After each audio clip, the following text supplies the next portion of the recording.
this episode, we'll hear from directors on the biggest challenges and areas of progress on climate and sustainability concerns over the last 2 to 3 years.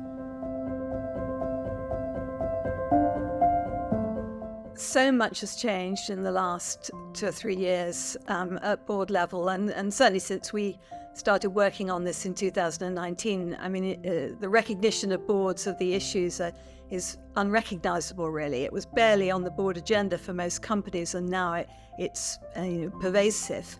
2021, from what we saw, was the year when companies started to set out their ambitions for net zero. But actually, if you talk to board directors, I mean, we've got 3,000 members in our board network in the UK, and over 100,000 globally, because we now have climate governance initiative chapters in 32 chapters across 72 countries. So we've got a pretty broad group. And if you talk to them, it's definitely still on the agenda. They're definitely still focused on how to get those plans together. I think it's just where there are companies that perhaps were holding back a bit. We don't want to have any excuse for that happening. So a lot has happened in the last few years. Definitely there's recognition across all of my boards in terms of the importance of climate and climate change. And of course, we're seeing that in extreme weather events everywhere in the world. So in terms of it being front and center, I'm definitely seeing a lot more board time around the topic.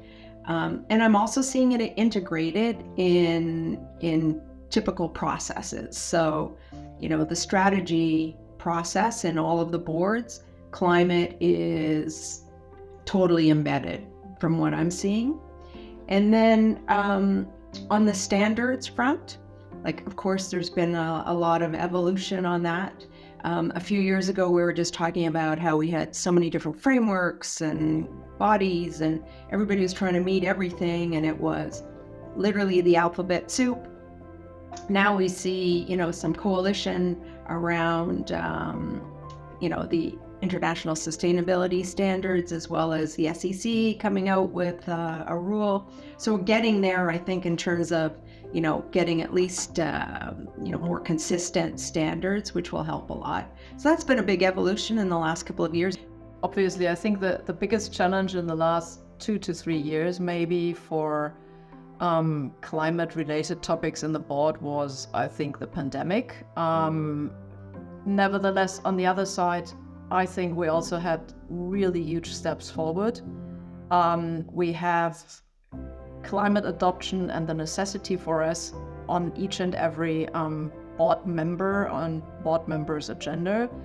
It is way more present in any aspect of how boards are composed, how is strategy defined, how is remuneration organized, and how is that coming along really with the economic side of the business as well as with anything that is climate related. I think that's a huge step forward, which simply wasn't there in that broadness 2, 3, or 4 years ago.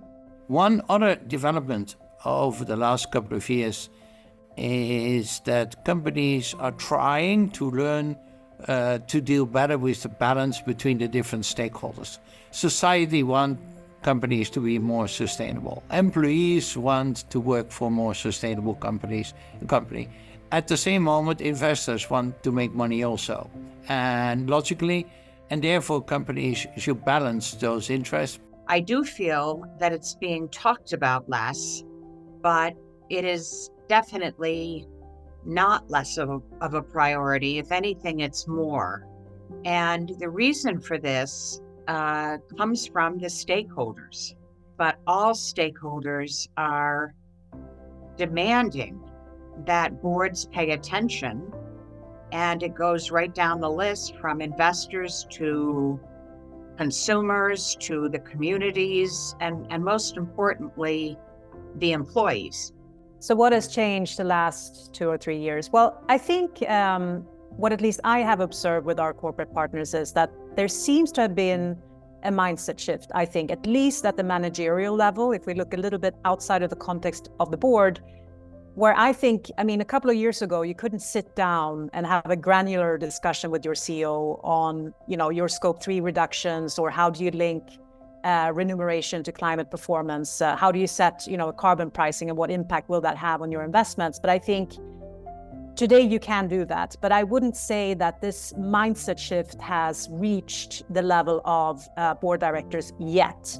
And that is, of course, something that we're trying to address. And I think it's quite clear that, we know that less than 1/3 of board directors today feel that they have the knowledge to exercise oversight of management on implementation of their climate targets. And also that many boards still underestimate the impact of climate and sustainability on financial returns and on performance, right? So there is still, I think, a bit of a lag in the boardroom level that we need to continue to address, continue to upskill, continue to motivate. And I also think that when we look at the risk side, there's still quite a lot of focus on transitional risks versus, physical risks. And I think we continue to underestimate, or boards continue to underestimate also the actual physical impact on infrastructure, on, disruption of supply chains, really understand the systemic reach of your business and how climate is going to impact on that.